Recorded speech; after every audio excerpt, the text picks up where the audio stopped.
Pandemi COVID-19 telah menciptakan efek bola salju dari krisis kesehatan menjadi krisis ekonomi yang sangat besar. Karantina dan pembatasan sosial sebagai upaya menyelamatkan kesehatan maupun jiwa, mau tidak mau telah menekan berbagai mesin ekonomi, seperti konsumsi yang menurun drastis, investasi yang tertunda, hingga kegiatan perdagangan luar negeri yang terhambat. Berbekal pengalaman dan kepekaan, di tengah krisis, pemerintah memutuskan prioritas kebijakan dalam waktu yang sangat cepat, dengan fokus pada sendi-sendi utama bangsa. Dalam kondisi tersebut, kebijakan fiskal dan APBN menjadi satu-satunya tumpuan untuk mengkompensasi biaya ekonomi yang timbul akibat pandemi maupun untuk membiayai penanganan kesehatan sebagai prioritas yang tidak bisa ditawar. Selama pandemi, APBN telah membuktikan kerja kerasnya serta sifatnya yang adaptif dalam merespon dinamika yang tidak mudah dan tidak berubah secara cepat. Ketika disusun APBN 2020, tentu tidak mengalokasikan anggaran untuk pandemi dan dampaknya karena tidak ada yang menduga akan ada kejadian tersebut.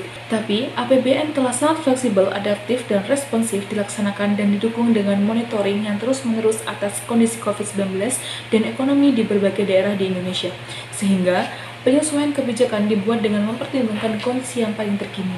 Kebijakan seperti refocusing anggaran, penyediaan beberapa jilid stimulus, penerbitan Perpu, peluncuran program PEN, hingga implementasi skema burden sharing menunjukkan adanya sebuah proses yang diambil secara cepat, responsif, namun tetap akuntabel dan berorientasi pada perlindungan kesejahteraan masyarakat. Berikut adalah ilustrasi bauran kebijakan fiskal dan moneter dalam menangani COVID-19.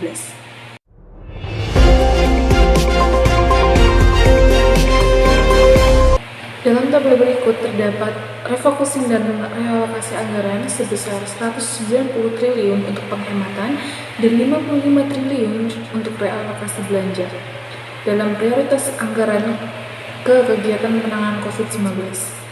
Di tabel kedua ada stimulus 1 sebesar 8,5 triliun rupiah sebagai penguatan ekonomi domestik melalui percepatan belanja dan kebijakan, mendorong padat karya dan stimulus belanja. Pada tabel ketiga ada stimulus kedua, yakni sebesar 22,5 triliun rupiah, yakni untuk menjaga daya beli masyarakat dan kemudahan ekspor dan impor, serta stimulus fiskal, stimulus non-fiskal, dan kebijakan di sektor keuangan.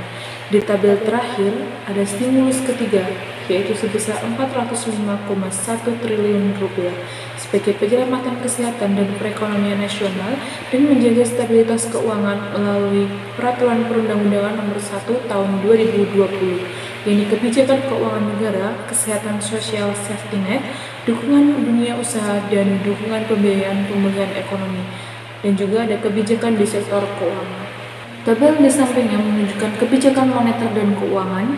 Moneter menurunkan suku bunga B17DRR, meningkatkan intensitas triple intervention, menurunkan giro wajib minimum GWM, rupiah dan falas, memperpanjang tenor SBN, memperluas jenis underlying transaksi, melonggarkan ketentuan RIM, menyediakan uang higienis, dan lain-lain.